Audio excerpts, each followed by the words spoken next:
गीता परिवार के बाल संस्कार का कार्य भी वहां से चलेगा और वेद विद्यालय का काम भी वहां से होगा, क्योंकि श्री महाराज के दोनों बातें अत्यंत प्रिय थी, भगवत गीता भी और वेद भी।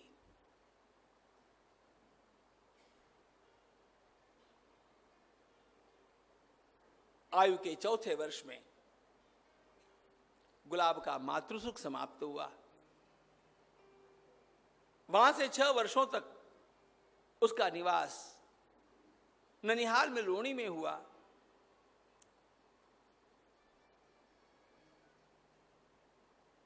इतने में क्या हुआ, रघु जी को इस बात का थोड़ा सा संशय निर्माण हो गया। जब गुलाब ने महानुभाव मंत्र बोल करके दिखाया तो रघु जी को ऐसे लगा, रघु जी गुलाब के सबसे बड़े ताऊ जी, वे बड़े वेदनिष्ठ थे, सनातन धर्मी थे, वैदिक परंपरा के अभिमानी थे। उनको जब थोड़ा सा संशय हो गया तो उन्होंने तुरंत समाचार भेज दिए, गुलाब आपका नहीं है, गुलाब हमारे वंशज है, इसलिए इस प्रकार के अगड़म बगड़म संप्रदायों में उसको हम जाने नहीं देंगे, तुरंत उसको वहां पर भेजो। सावधान थे। 10 वर्ष की आयु में गुलाब पुनः अपने गांव लौट करके आया, लाया गया।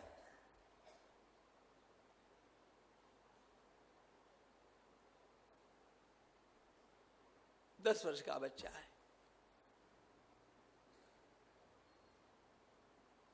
जो लोड़ी में किया वो यहां पर करता है। सायंकाल मंदिर में जाना, कथा कीर्तन में भाग लेना, सब कुछ सुनना, उसी में रमना, सवेरे उठ करके वही गाना, फिर किसी मंदिर में जाना। इस माधान में ही एक शिव मंदिर है, माधान के बाहर, जिसकी आराधना कल हमने देखा था गुलाब के दादाजी राणोजी राव किया करते थे। वे शिवभक्त थे। गुलाब का अत्यंत प्रिय स्थान। रात्रि के समय किसी भी मंदिर में कथा कीर्तन सुनने के लिए जाना, सवेरे हो गया तो शिव जी के मंदिर में जाकर के बैठना या फिर मित्रों के साथ खेलना। अपने आप ही बड़े ताऊ जी को लगने लग गया कि बच्चा बिगड़ जाएगा, इसको कहीं पढ़ाना तो चाहिए, पढ़ेगा नहीं तो आगे क्या करेगा। ऐसा सोच करके एक दिन गुलाब को पकड़ा, चलो। एक छोटा विद्यालय था वहां पर, बाप पकड़ करके लेकर के वहां पर सामने चले गए। रामराव मास्टर नाम के मास्टर वहां पर पढ़ाते थे, उनका नाम रामराव देशपांडे। उनके पास जाकर के रघु जी ने कहा, अजी पटेलों के घर में जन्मा है, इसको आगे चल करके पटेलाई करनी है, ये छोटी हमारी जागीर, इसको संभालना है। अंधा हो गया तो क्या हो गया, विद्या तो आनी चाहिए।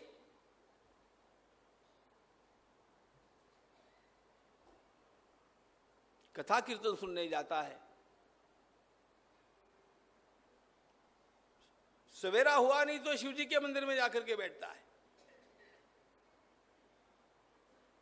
आश्चर्य की बात एक ये भी थी, इतनी छोटी आयु से गुलाब राव को एकादशी का और सोमवार का व्रत बिना जल भी मुख में डाले करने की आदत थी।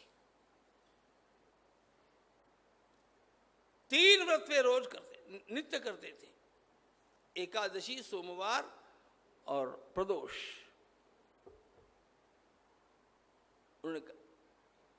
उनके कुछ ग्रंथों को हम देखेंगे, उनके निर्णय हैं। एकादशी सोमवार शिवरात्रिस्तथैव च मोहेनापि न हातव्या इति स्वमत निर्णयः। और कुछ भी व्रत करे चाहे न करे, लेकिन एकादशी का व्रत, सोमवार का व्रत, शिवरात्रि का व्रत, ये तो किसी भी प्रकार मनुष्य को जरा भी तोड़ने ही नहीं चाहिए। मोहेनापि, अज्ञान से भी, अज्ञान से अथवा आसक्ति से भी इनको नहीं छोड़ना। तो रघुजी राव को जरा चिंता होने लगी कि ये कहीं बाबा जी बन जाएगा। वैसे भी उनके पिताश्री को जो दृष्टांत हुआ था, इन सबको पता था पिताश्री के मुख से सुनकर के कि तुम्हारे कुल में एक अत्यंत बड़ा महात्मा जन्म लेने वाला है। अब रघुजी राव को चिंता ये थी कि दूसरा घर में कोई बच्चा होता जागीर संभालने वाला, तो इसका जो भी होता होता, और चारों भाइयों में ये एक ही बच्चा, अंधा है तो अंधा चलो, लेकिन वो प्रॉपर्टी संभालेगा कि नहीं, ये जागीर संभालेगा कि नहीं। ये देवधर्म देवधर्म दिन भर का काय का देवधर्म, कुछ पढ़ना चाहिए। तो पकड़ करके ले गए और सीधे इसी भाषा में बोले, मास्टर जरा इसको पढ़ा, हमारे घर में एक ही बच्चा है, वैसे भी आधा बिगड़ा हुआ ही है,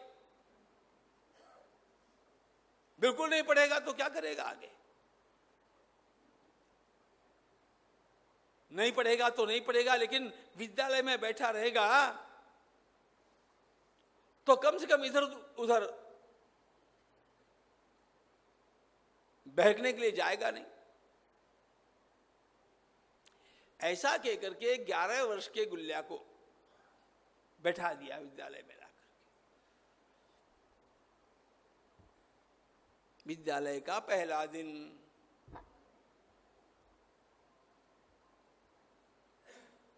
गुरुजी ने पढ़ाया, पहला पहाड़ा पढ़ाया, गुलाब ने बोल करके दिखाया, दूसरा पढ़ाया, बोल करके दिखाया। उस दिन जितना पढ़ाया उतना सारा का सारा गुलाब ने बोल करके दिखा दिया। राम राम मास्टर ने कहा, तुम पहले कहीं पढ़ करके आए हो क्या? उसने कहा, स्कूल का मुंह आज पहली बार देखा है, आपकी चपेट में तो पहली बार आया।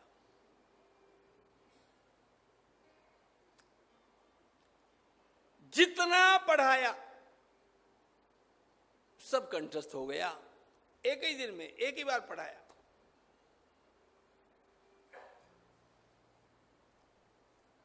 अब जो पढ़ने में अन्य बच्चों को कुछ सप्ताह लगने वाले थे, वो तो इसने पहले दिन ही पूरा हजम कर लिया। दूसरे दिन का दूसरे दिन, अच्छा अध्यापक ने कहा वो कल का बोल के दिखाओ, तो उनका वो कहीं जाने वाला नहीं है अभी। वो भी दिखा दिया, ये भी दिखा दिया। क्या बताऊं आपको, गुरुजी को जितनी विद्या प्राप्त थी वो सारी की सारी विद्या गुलाब ने 10-12 दिनों में समाप्त कर ली। 15 दिनों के भीतर उस गुरुजी ने गुलाब को पकड़ करके रोते हुए कहा, अरे बच्चे तुम कौन हो, तुम कहां से आए हो?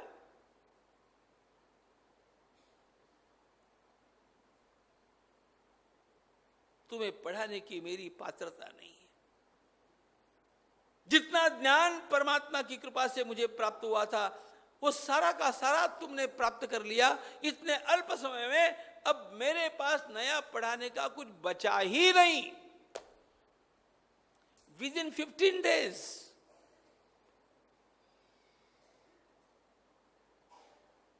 अगली बात अभी बतला देता हूं।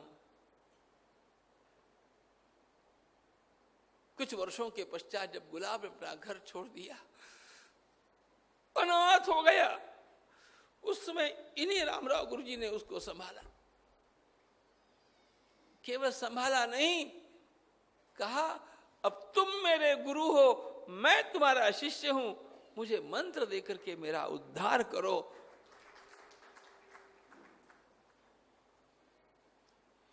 प्रारब्ध ने आपत्तियां लाने में कोई कसर नहीं छोड़ी, लेकिन यह सोना ऐसा कुंदन था, जितनी जितनी आपत्तियों में जलाया गया, जितना जितना इसके ऊपर प्रहार किया गया, उतना उतना इसका तेज निखरता ही गया।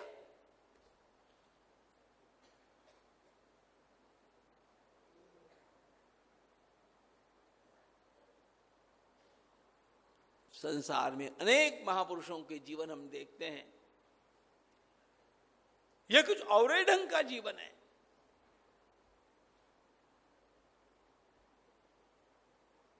15 दिन के भीतर अध्यापक के पास पढ़ाने के लिए कुछ भी नहीं बचा।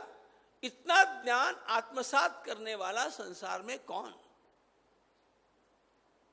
अच्छा, बात यहीं पर रुकती नहीं थी। ज्ञान की पिपासा इतनी अधिक थी, ज्ञान की लालसा इतनी अधिक थी, किसी के पास जाकर के बैठते हैं, मुझे कुरान पढ़ करके दिखाओ ना। कुरान, मैं अंधा हूं, मुझे पढ़ना नहीं आता है, आप दिखाओ ना। किसी के पास जाते, मुझे बाइबल पढ़ करके दिखाओ ना। ये बच्चा 10, 11, 12 वर्ष का है। हम में से कितने लोगों ने कुरान देखा है? बोलो। अरे पुराण भी नहीं देखा तो कुरान कहां देखें?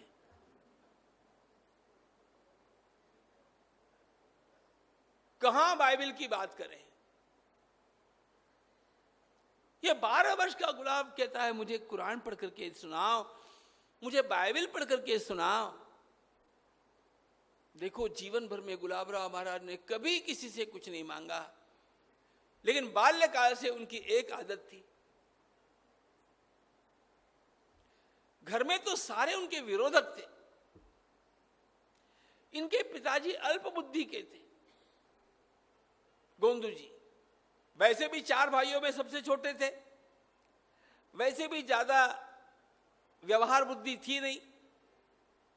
सब कुछ चलता था, रोब वो बड़े ताऊ जी का, रघु जी का चलता था।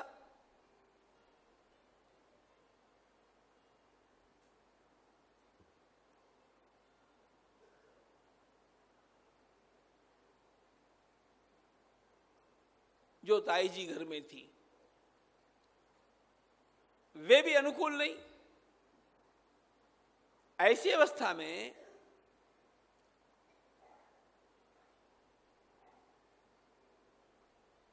यह गुलाब केवल एक प्रसंग में व्याकुल हो जाता। एक ही प्रसंग,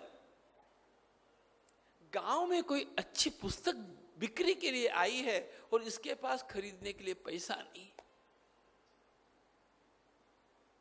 संपूर्ण जीवन में गुलाब ने यदि कोई याचना की है तो केवल मुझे पुस्तक खरीदने हैं, मेरे पास पैसा नहीं है, मुझे एक पैसा लो।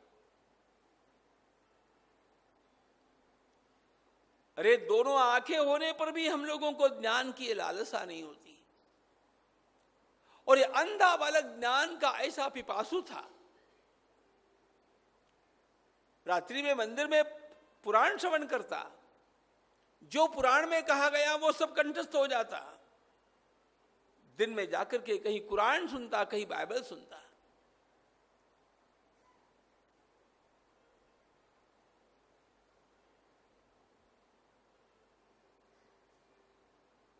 पुस्तकों का संग्रह ये इसका एकमात्र व्यसन था, एक ही व्यसन। अच्छी पुस्तक मेरे पास होनी चाहिए। अब गांव में प्रश्न ये था, कल्पना करो,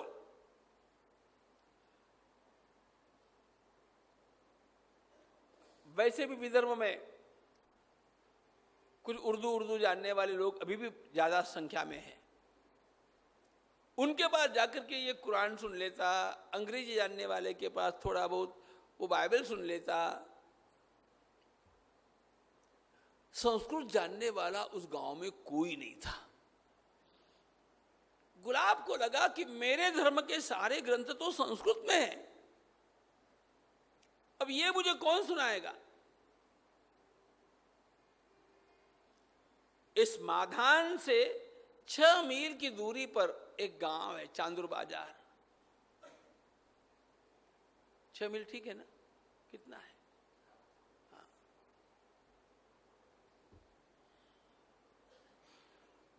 इस चांदुर बाजार में एक पंडित जी रहते थे। उनका नाम कुरियाजी भाई। कितने आश्चर्य की बात है, ये गुलाब, अच्छा कुरियाजी भाई पंडित तो थे, कर्मकांडी पंडित थे, ज्योतिषी भी थे, तो दिन ओम नमो भगवते वासुदेवाय यम न सांख्येन योगेन दानव्रत तपोध्वरैः व्याख्यात स्वाध्याय संन्यासैः प्राप्नुयाद यत्नवानपि केवलेन हि भावेन गोप्यो गावो नगा मृगा येन्ने मूढ़धियो नागा सिद्धा मामीयुरंजसा।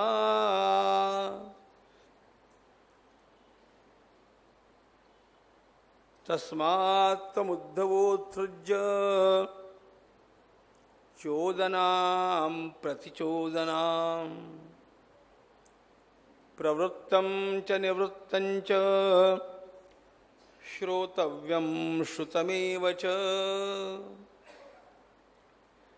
मामेकमेव शरणं आत्मानं सर्वदेहिनां याहि सर्वात्मभावेन मया स्याह्य कुतो भयः।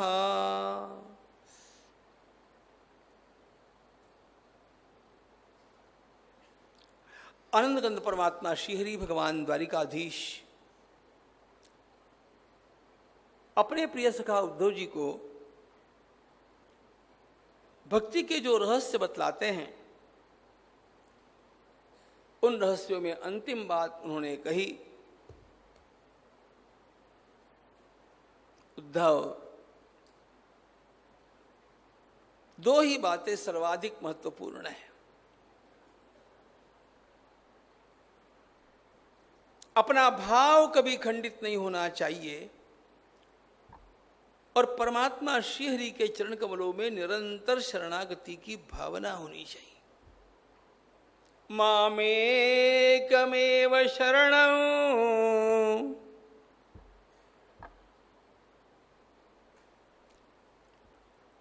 भगवत गीता के अंत में भी प्रभु ने शरणागति की बात कही। श्रीमद् भागवत में भी अपने प्रिय सखा उद्धव को भक्ति के रहस्य का उद्घाटन करते समय भगवान शरणागति पर ही आकर के रुकते हैं।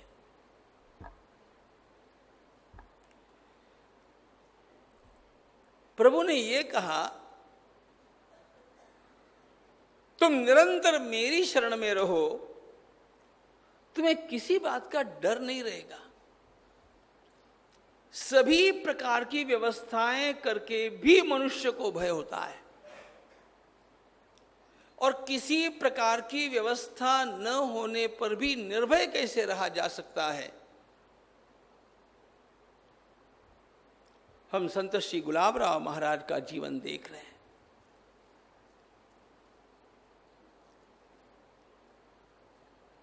यह इसका जीवंत उदाहरण है। कल्पना तो कीजिएगा 8वें 9वें महीने में जो नेत्र ज्योति से विहीन हो गया, चौथे वर्ष में जिसकी मां ने इहलोक का त्याग कर दिया, पूरे घर में प्रेम करने वाला कोई नहीं।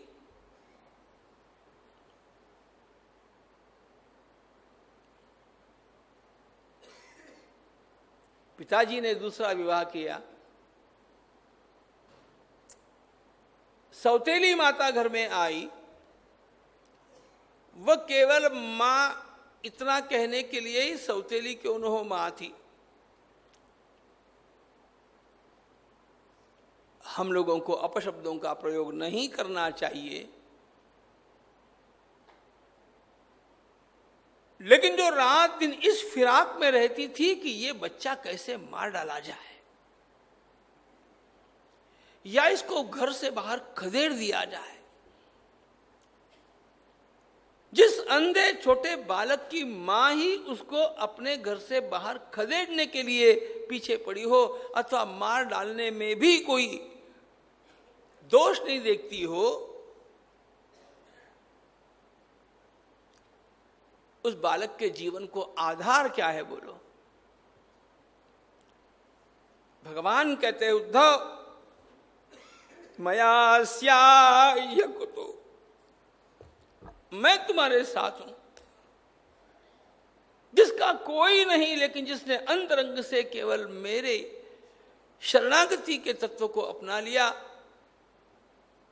मया स्याह्य कुतो भया। भगवान कहते हैं उसके ऊपर संकट नहीं आवेंगे, ये तो मैं नहीं कहता, लेकिन हर संकट में से मैं उसको बाहर निकालता रहूंगा। इसके बारे में कभी भी मन में आशंका भी मत रखना उद्धव।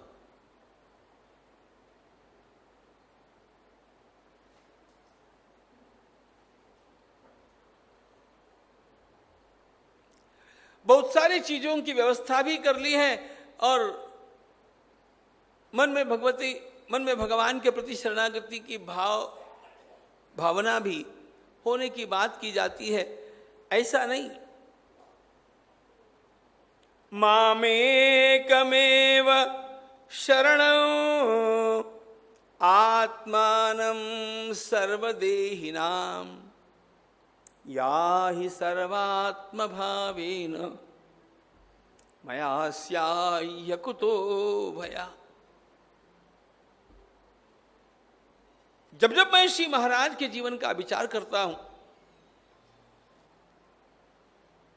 निरंतर यह श्लोक अंतरंग में गूंजता है। जब इस श्लोक का विचार करता हूं तो महाराज याद आते हैं। मामेकमेव शरणम आत्मानं सर्वदेहिनां याहि सर्वात्म भावेन मया स्याह्य कुतो भया।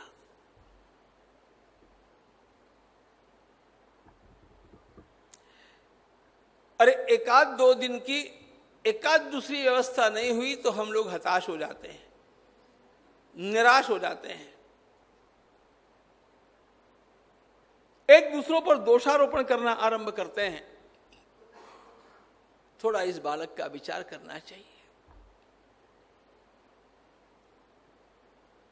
सच्ची बात बतलाता हूं आपको,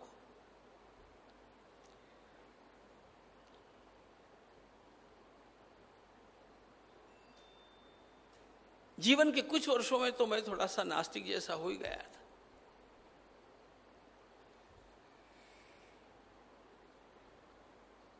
जिन चरित्रों ने आधार दिया, जिनके कारण परमात्मा के न केवल अस्तित्व के ऊपर, सनातन धर्म के एक एक शब्द के ऊपर मेरा विश्वास निर्माण हो गया, वे ये महात्मा है।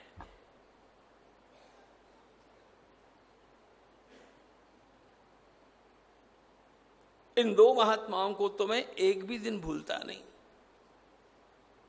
चाहे और किसी को याद करूं ना करूं, ज्ञानेश्वर महाराज की बात छोड़ दीजिए, वो बहुत ऊपर की बात है। लेकिन गत शताब्दी के परमहंस परिव्राजक आचार्य पूज्य श्री टेम्बे स्वामी महाराज और संत श्री गुलाब राम महाराज।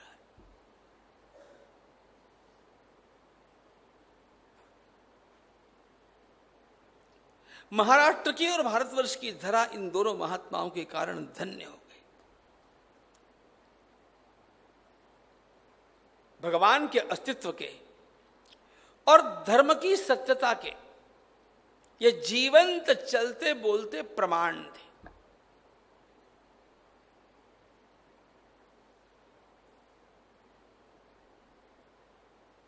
मामेकमेव शरणम आत्मानं सर्वदेहिनां याहि सर्वात्मभावेन मया स्याह्य कुतो भयः।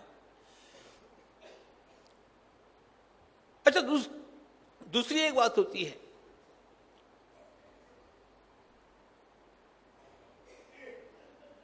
इस प्रकार की आपदा में फंसा हुआ व्यक्ति, चलो कहीं से न कहीं से उसका संरक्षण हो भी गया, तो भी उसके जीवन में एक आध डर, एक आध लाचारी की भावना कि भैया मैं इसके ऊपर निर्भर करता हूं, उसके ऊपर निर्भर करता हूं, वो नहीं होगा तो मेरा कैसे होगा, वो नहीं होगा तो मेरा कैसे होगा। इस प्रकार की एक क्षण की भावना इस बालक के अंतःकरण में जीवन भर निर्माण नहीं हुई। किसी के भी साथ इन्होंने विरोध का व्यवहार नहीं किया, लेकिन लाचारी कहीं पर भी नहीं।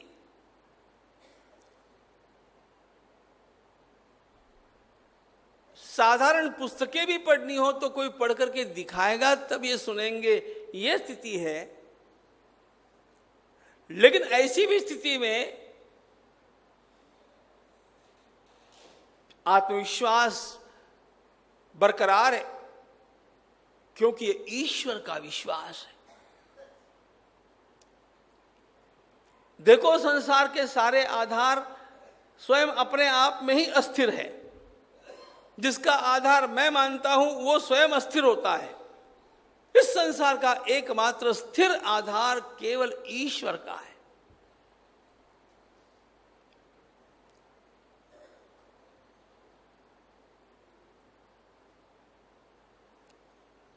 और ये सारी बातें शास्त्रों में सुनने पर पता तो चलती हैं, लेकिन पूरी तरह गले तब उतरती है जब ऐसे महात्माओं के जीवन देखते हैं।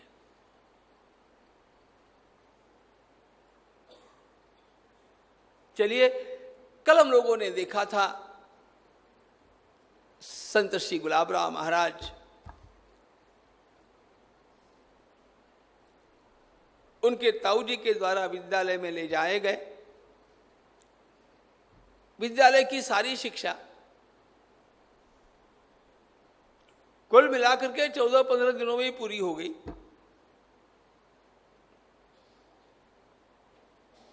गुलाब की यह विशेषता देख करके सर्वाधिक प्रभावित थे जिन्होंने उनको पढ़ाया।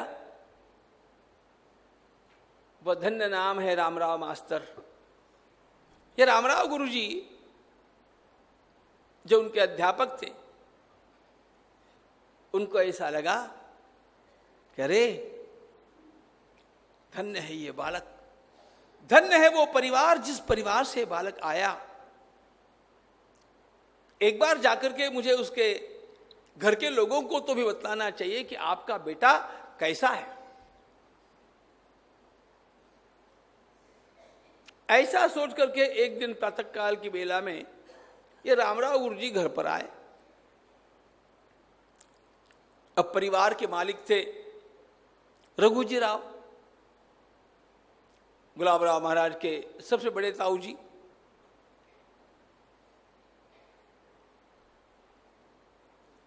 तो जैसे वो आए, रघु जी ने स्वागत किया। तो रामराव गुरु जी ने कहा, मैं थोड़ा गुलाब के बारे में बोलने के लिए आया हूं। रघु जी ने कहा,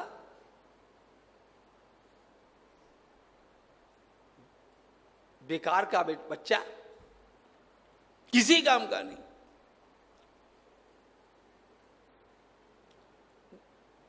अध्यापक क्या बतलाने आए थे और वे स्वयं घर के लोगों से क्या सुन रहे थे, तो थोड़ा संभलते हुए उन्होंने कहा कि वो है कहां।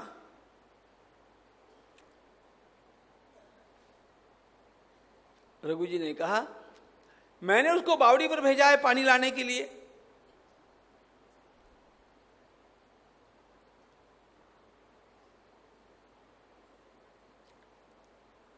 आलसी बनकर के पड़ा रहेगा तो क्या सीखेगा। रामराव गुरुजी को एकदम से चिंता हुई। बावड़ी पर जल लाने के लिए गया हुआ गुलाब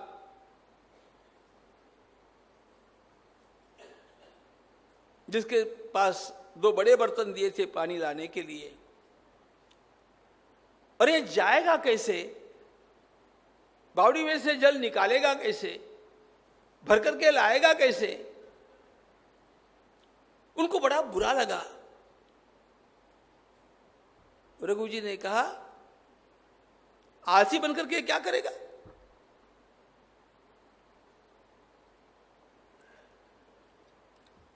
इतने में गुलाब वहां पर आया।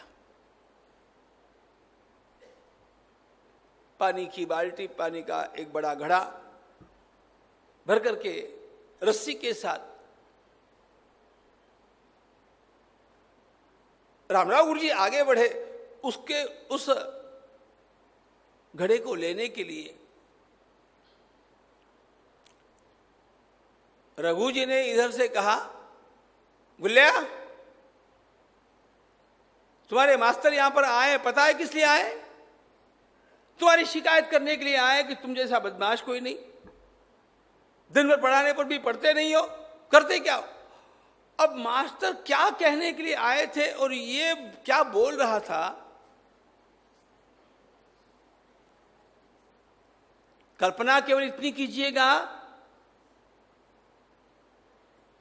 कि एक छोटे अंध बालक को घर में किसी भी प्रकार का कोई भी प्यार का शब्द कहने वाला नहीं, जबकि उस बालक का कौतुक करने के लिए, उसकी प्रशंसा करने के लिए उसके अध्यापक घर पर आए हैं।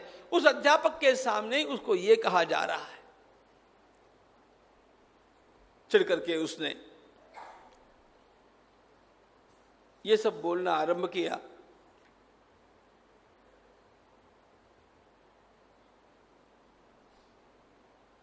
पोथी पढ़ के दिखाओ क्या, मैंने सारे शब्द पढ़े नहीं है।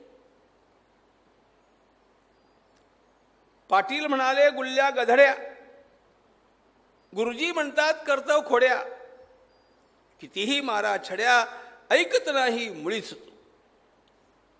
तुम्हें पीट करके भी ये थक गए लेकिन तुम सुनते नहीं हो।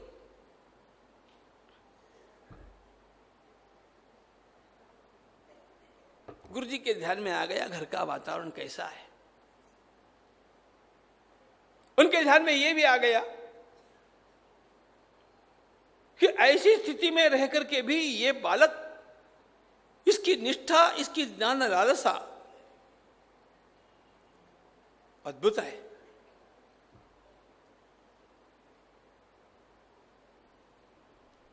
बिगड़ जाते हैं ऐसे बच्चे अनेक बार।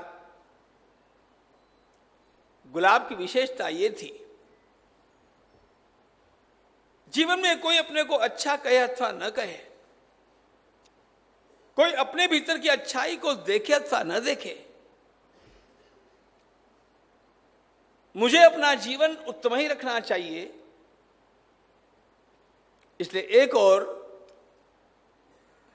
एक बात तो हमने देखी कि कैसे सारा ज्ञान वे केवल एक बार श्रवण करके आत्मसात कर लेते थे। उसके साथ एक दूसरी बात देखना अत्यंत आवश्यक है। छोटे बालक है, चाहे विद्यालय में हो चाहे अन्यत्र हो, खेलते रहते हैं।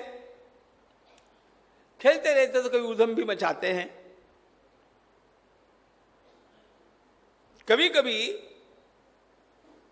सजा करने की भी बारी आती है।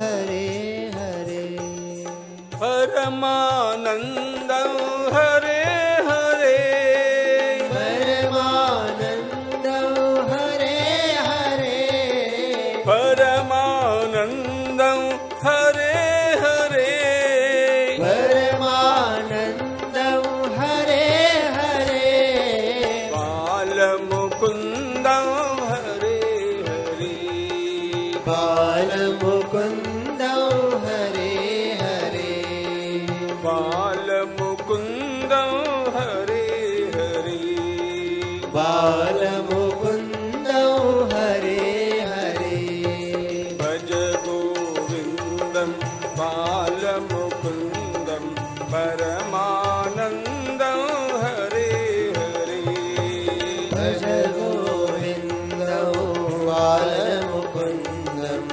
परमानंद हरे हरे भज गोविंदम बाल मुकुंदम परमानंद हरे हरे भज गोविंद बाल मुकुंद परमानंद हरे हरे परमानंद हरे हरे परमानंद हरे हरे परमानंद हरे हरे परमानंद हरे हरे।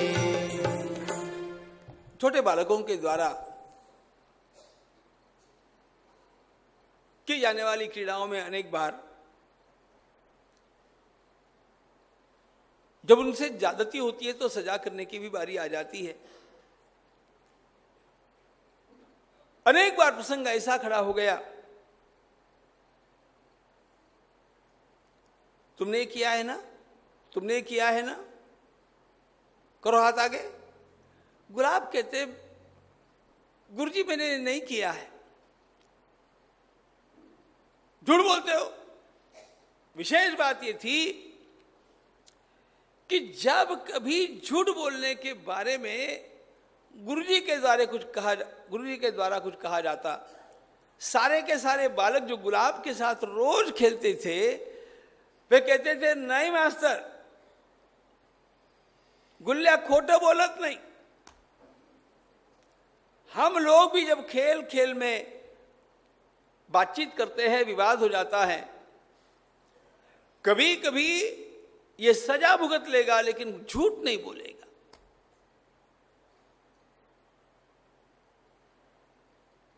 हार मान लेगा लेकिन झूठ नहीं बोलेगा। नुकसान होने देगा लेकिन झूठ नहीं बोलेगा।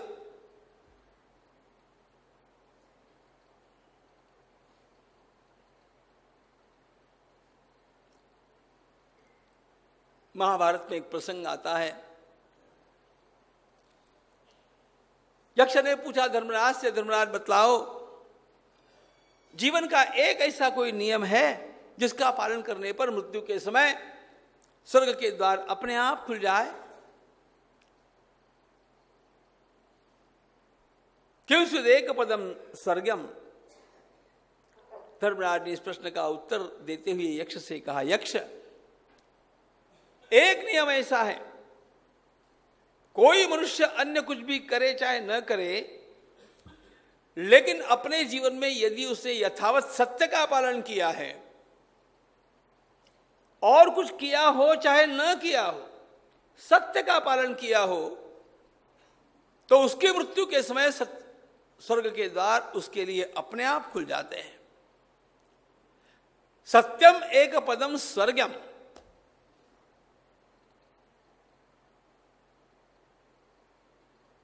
सत्यानास्ति परो धर्मः। देखो संत श्री गुलाबराव महाराज धर्म के मूर्तिमंत रूप है। बाल्यकाल से भी कभी झूठ का उनको स्पर्श नहीं है, बचपन से ही।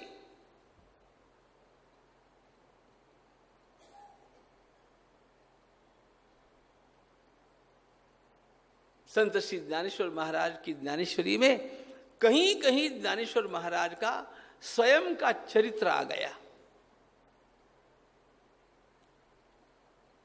अब महाराज कभी अपने बारे में बोलते नहीं, लेकिन एक दो स्थान ऐसे हैं जहां पर वे एकाएक स्वयं के बारे में बोल गए। वे स्वयं कहते हैं, आपको पता है आपके सामने बैठ करके भगवत गीता का भाष्य कहने का भाग्य मुझे क्यों मिला? महाराज कहते हैं, कितने कल्प निकल गए, आज तक मेरी जिह्वा को असत्य का स्पर्श नहीं हुआ। माझी आ सत्यवादा से तप, माझी आ सत्यवादा से तप, वाचा केले बहुत कल्प, जन्म नहीं कल्प।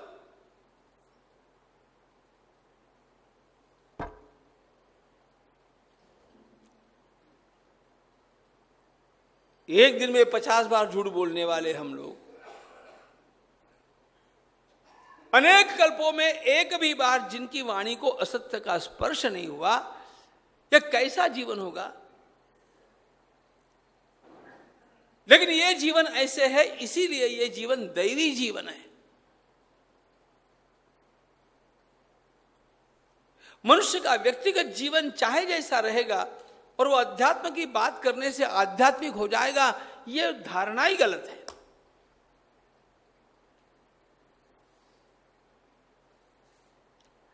आप चाहे जिस मार्ग के पथिक हैं, आप चाहे जिस संप्रदाय के हैं,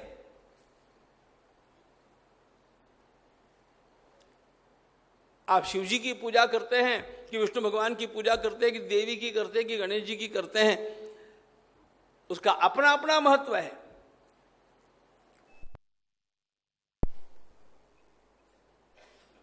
आप किस संप्रदाय के हैं, उसका अपना अपने स्थान पर महत्व है।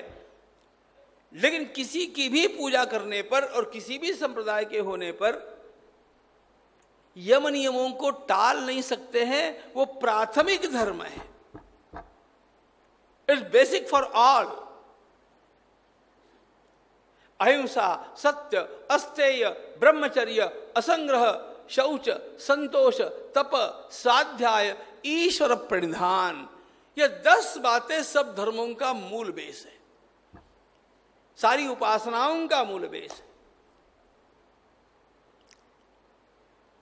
रोज 10 बार झूठ बोलते रहेंगे और फिर जप भी करते रहेंगे, जप का पुण्य नहीं मिलेगा ऐसा मुझे नहीं कहना है, लेकिन 100% कमाया और 90% गंवाया।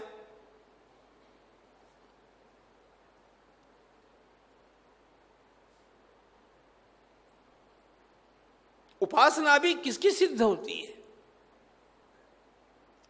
धर्म भी किसके लिए प्रत्यक्ष होकर के आत्मसात हो जाता है? इन सारे नियमों के पालन करने वालों के लिए। महाराज आगे चल करके शताधिक ग्रंथ हम लोगों को दे दिए और उनकी प्रज्ञा का इतना विलक्षण विलास वो तो हम देखेंगे, लेकिन महाराज लेखक नहीं है, महाराज कवि नहीं है, महाराज भगवत विभूति है। और यह बाल्यकाल से है, जन्म से है।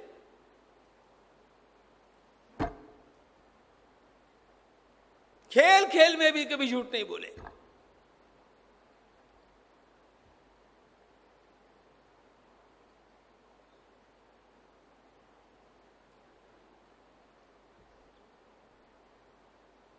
एक और तो वो प्रज्ञा सब आत्मसात, दूसरी ओर ऐसे नियम, तीसरी ओर घर का ये वातावरण।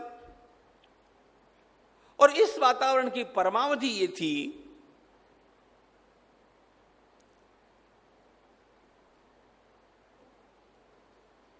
उनकी सौतेली मां को तो वे फूटी आंख नहीं सुहाते थे कि छोटा अंधा बालक जाए कहां। अच्छा, इसको घर से बाहर निकाले कैसे? बड़ी चालाक थी वो महिला।